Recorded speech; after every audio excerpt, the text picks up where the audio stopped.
Today's topic is new economic policies listed.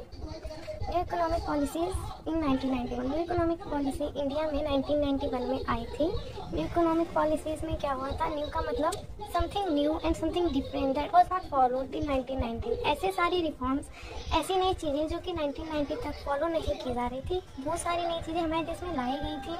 Economic मतलब economic reform हमारी economy में लाया गया था. शॉर्ट टर्म और लॉन्ग टर्म दोनों मेजर्स लिए गए थे. इसमें शॉर्ट टर्म प्लान में 5 ईयर्स प्लान थे, लॉन्ग टर्म प्लान में 20 ईयर प्लान थे, जो कि शॉर्ट टर्म के साथ साथ चल रहे थे. पॉलिसी 3 पॉलिसीज आई थी, लिबरलाइजेशन, प्राइवेटाइजेशन और ग्लोबलाइजेशन, जिसको हम एलपीजी भी कहते हैं. ये रिफॉर्म 1991 में इंट्रोड्यूस किए गए थे इंडियन गवर्नमेंट के द्वारा. उस टाइम पीएम थे पीवी नरसिम्हा राव और फाइनेंस मिनिस्टर मनमोहन सिंह जी थे. चलिए हम इसे डिटेल में पढ़ते हैं. What was new economic policy? New economic policy क्या थी?